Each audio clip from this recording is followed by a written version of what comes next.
தமிழக மக்கள் அனைவருக்கும் வணக்கம்.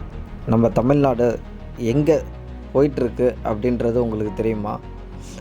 எதை நோக்கி போயிட்டுருக்கு அப்படின்னு பார்த்தீங்கன்னாக்க, எல்லா நாடும் பார்த்திங்கன்னா தன்னோட நாட்டை வளர்ச்சி பணியில் கொண்டு போயிட்டுருப்பாங்க.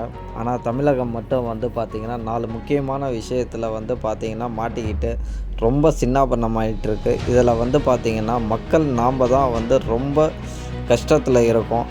தமிழகத்தை இந்த 2 கட்சி டிஎம்கே, ஏடிஎம்கே 50 ஆண்டு காலமாக ஆட்சி செஞ்சிட்டு இருந்தாங்க. ஆனால் ஒரு முன்னேற்றமும் இதில் கிடைக்கல. புதுசாக கட்சிகள் தமிழ்நாட்டில் பார்த்திங்கன்னா கட்சிகள் மட்டுமே வளர்ந்து கொண்டு இருக்கிற இந்த நிலையில் இப்போ பார்த்திங்கன்னா சினிமா நடிகர் விஜய் அவர்கள் இப்போ புதுசாக ஒரு கட்சி டிவிகே அப்படின்னு சொல்லிட்டு ஆரம்பித்து பார்த்திங்கன்னா இந்த 26 எலெக்ஷனில் பார்த்திங்கன்னா நிற்க போகிறாரு. அடுத்தது அண்ணன் சீமான் அவர்கள் பார்த்திங்கனாக்கா தமிழக மக்களுக்கு என்ன பிரச்சனையாக இருந்தாலும் நேரடியாக களத்தில் இறங்கி அடுத்தது 4 முக்கியமான விஷயத்தில் தமிழ்நாடு மாட்டிக்கிட்டு ரொம்ப கஷ்டப்படுது அப்படின்னு சொன்னால அது என்னென்னன்றதை நம்ம பார்ப்போம்.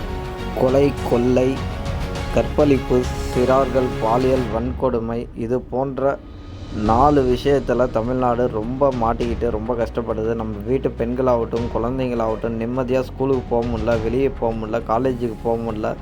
இந்த மாதிரி பிரச்சனைகள் எல்லாம் நம்ம கவர்மெண்ட் முன்னெடுத்து அதை பார்த்திங்கன்னா சரி செய்யணும், சீரமைக்கணும் அப்படின்றது தான் இந்த வீடியோவுக்கான முக்கியமான நோக்கமே. இப்போ தமிழக மக்கள் நாம் என்ன இப்போ பண்ணணும்னா சிந்திக்கணும். யாருக்கிட்ட பார்த்திங்கன்னா இந்த கவர்மெண்ட் போச்சு அப்படின்னாக்கா நம்மளுக்கு இதற்கான தீர்வு கிடைக்கும் அப்படின்றத நம்ம யோசித்து தமிழக மக்கள் நாம் தான் இதை யோசிக்கணும், சிந்திக்கணும்.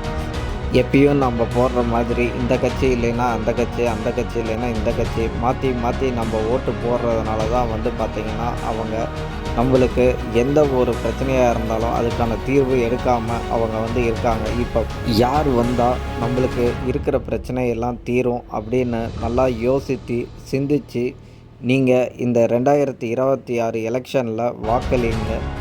தமிழக மக்கள் உங்களுக்கு ஒன்று சொல்கிறேன், உங்களுக்கான பாதுகாப்பிற்கு நீங்களே பொறுப்பு. அதனால் சிந்தித்து வாக்களிங்க. பட்டை நீ கிளப்பு இது வரைக்கும் சப்ஸ்கிரைப் பண்ணலைன்னா மறக்காமல் சப்ஸ்கிரைப் பண்ணிட்டு லைக் பண்ணுங்கள். இந்த வீடியோ பிடிச்சிருந்தால் ஷேர் பண்ண